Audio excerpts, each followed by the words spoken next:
Bonjour à tous and welcome to Learn French with Vincent, and this is Unité 17, leçon R. And in this lesson we'll see together le passé antérieur. Okay, so we can start right now. And normally when I introduce tenses in videos, I divide the video in two parts. The first part will cover l'utilisation, so when do we use le passé antérieur, and the second part will cover la formation, how do we construct, how do we make this passé antérieur. Okay, so let's see first now l'utilisation.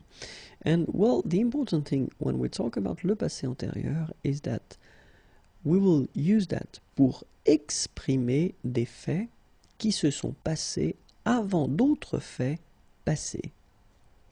And then they should be exprimé au passé simple. So clearly, what does it mean? It means that this passé antérieur form is the past in the past. Okay, so when you want to express something that happened before another event that happened in the past, then in that case you should use le passé antérieur, but keep in mind that it works in connection to le passé simple. So it means that if you want to use that orally, if you want to use this past in the past concept, normally we've got, well, a tense that I've been introducing previously, and that's what we call le plus que parfait. Okay, but then in some cases, if you want to use le passé simple, and if you want to use something that happened before, then you should definitely use le passé antérieur. Okay, so keep in mind that l'utilisation est rare, so you will use it quite rarely, maybe never, okay, but you will probably encounter a few passés antérieurs. L'utilisation est à l'écrit, so it's mostly written, and then l'utilisation est dans le langage soutenu, so we are talking about formal French in that case. We're not really talking about the French that you will use orally with friends or family, okay, because in that case you will use other tenses of the past. So let's imagine that this is now, so this is the present, c'est le présent, okay, and let's say that you want to express something that happened in the past and you want to use le passé simple. Okay, so it's possible, of course. If you don't know how to make the passé simple, well, I've been making little videos on that, so you can check it if you want.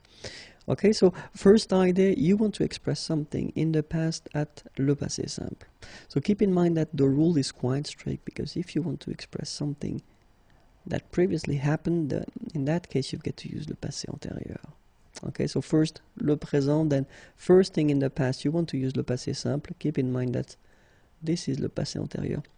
That should be used if you want to express something that happened even before. Okay, so this is the past in the past. This is the concept. An example here. So, dès qu'il eut bu son café, il partit au travail. So you can see here that you've got the verb boire, and it's at the passé antérieur form. So first he decides to drink his coffee, then he decides to leave and to go to work. Okay, so in that case you get this passé simple here. So that's the whole concept. First you've got this passé antérieur, then you get the passé simple. Everything happens in the past, okay, but then you wanted to use first, in that case, le passé simple, and then you get no choice, but you get to use le passé antérieur for this past in the past concept. So now let's see how do we construct le passé antérieur. And I've been deciding to put few examples, okay, so the first sentence will be always at le passé simple, and the second sentence will be at le passé antérieur. So le passé simple, je mangeais au restaurant. Okay, so the verb is manger, to eat. And then you will get j'eus mangé au restaurant. Second one, tu regardas la télévision. Regarder is to watch. Tu eus regardé la télévision. And then we've got il alla au travail. Il fut allé au travail. And if you take the time to look at these forms, you can spot and you can see that we've got two parts. So it means that it is a compound tense, okay? And then, as usual in French, when we're talking about compound tenses, then the second part here is always the same. It's le participe passé, so this past participle. Okay, so manger will become manger, regarder, regarder, aller will become aller. Okay, and the first part here, as usual in French, we will use whether avoir or être. And in this case, when we're talking about le passé antérieur, then avoir should be, or être should be at the passé simple form. Okay, so this is the concept and this is the way we will construct this passé antérieur form. First you've got avoir, and it must be conjugated at the passé simple. Then you will put your participe passé, this past participle, and you will get le passé antérieur. Okay?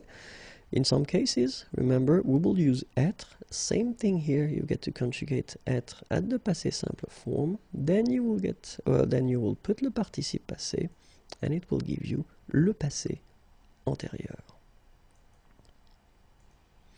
Let's see now the verbs that will require the use of être. And we're talking about aller, to go, arriver, to arrive, descendre, to go down, devenir, to become, entrer, to enter, to come in, monter, to go up, mourir, to die, naître, to be born, partir, to leave, rester, to stay, retourner, to return, to come back, sortir, to go out, tomber, to fall, and then venir, to come.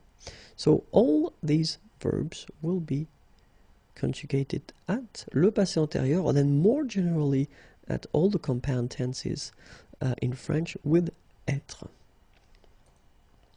And then we've got the verbs like se regarder, s'appeler, se présenter. Okay, so to watch, to look at oneself, to call oneself, to present oneself. So these verbs are called les verbes pronominaux. And all les verbes pronominaux will as well require être at le passé antérieur, or more generally at all the compound tenses in French. So let's see now how avoir is conjugated at le passé simple, because that's the first part that we will use in this passé antérieur form. And it's j'eus, tu eus, il, elle, on eut, nous eûmes, vous eûtes, ils eurent, elles eurent. Okay, so j'eus, tu eus, il eut, nous eûmes, vous eûtes, ils eurent. Then être goes like that. Je fus, tu fus, il fut, elle fut, on fut, nous fûmes, vous fûtes, ils furent, elles furent. Okay? Je fus, tu fus, il fut, nous fûmes, vous fûtes, elles furent. Okay? So this is the first part. Remember that you get to use when you construct this passé antérieur. Then the second part is what we call le participe passé. And keep in mind that when we're talking about the verbs from the first group, regular verbs ending with er, then they will be quite easy, because you just need to take away this er form and you put accent aigu instead. Phonetically it's quite easy because it's exactly the same thing. Parler will become parler. Regarder will become regarder. And even this tricky verb aller, to go, remember you don't conjugate that like the verbs from the first group, but even this one, when it comes to this participe passé form, then it's quite easy because it goes like aller. Okay? Parler, parler, regarder, regarder, aller, aller. Alright, so the second group of regular verbs, so ending with er, remember we're not talking about all the verbs ending with er, but they will be quite easy as well, because you just take away this er thing and you just replace it with I. Okay, so choisir will become choisi. Finir will become fini. Unir will become uni. Okay, etc., etc. After that, of course, we've got the tricky ones. So verbs from the third group. So we can make some subgroups, but then be careful. You should definitely learn them by heart, but if it helps. So les participes passés qui finissent avec U, that will end with U, for example. Connaître will become connu. Voir will become vu. Okay, and then in I as well. So partir will become parti. Rire will become ri. Okay, and then in IT, écrire will become écrit. Dire will become dit. And then in IS, mettre will become mis. And prendre will become pris. Okay, so connaître, to know, connu. Voir, to see, vu. Partir, to leave, parti. Rire, to laugh, ri. Écrire, to write, écrit. Dire, to say, dit. Mettre, to put, mis. Prendre, to take, pris. Okay? A few examples now, or I will conjugate the verb parler at the passé antérieur form, and you will get j'eus parlé, tu eus parlé, il eut parlé, elle eut parlé, on eut parlé, nous eûmes parlé, vous eûtes parlé, ils eurent parlé, elles eurent parlé. Okay, so you can see that we've got our participe passé that will end with E. Okay? For a good reason, because remember that when we use être, then something will happen like for all the compound tenses in French. When we put être, then it means that at the end of your participe passé here, you will have to put whether the feminine or the plural form if needed. Of course, in that case you get elle, so it's the feminine singular, so you should add this e at the end for the feminine singular. And then in that case you get the plural, masculine plural, then you should put s for the masculine plural. And here you've got the feminine plural, and you should add this e and s for the feminine plural. Okay, keep in mind that well, it's actually quite easy because phonetically they are the same. All right, but then you should add this final e for the feminine, final s for the plural, and final es for the feminine plural. And it goes like that: il fut allé, elle fut allée, ils furent allés, elles furent allées. Okay, so let's see now all the forms. Je fus allé, tu fus allé, il fut allé, elle fut allée, nous fûmes allés, vous fûtes allés, ils furent allés, elles furent allées. So I will make now the liaison because I know that some of you want me to make the liaison all the time. Je fus allé, tu fus allé, il fut allé, elle fut allée, nous fûmes allés, vous fûtes allés, ils furent allés, elles furent allées. Okay, so remember that you put when needed for the feminine form, you put s when needed for the plural form, and then es for the feminine plural form. Okay, so keep in mind that le passé antérieur, one more time, you get avoir conjugated at the passé simple, then you will have your participe passé form, and you will get this passé antérieur form. In some cases, as we saw, we'll use être, same thing at the passé simple, then your participe passé, and it will give you le passé antérieur. Et voilà, have a great day, au revoir et à bientôt.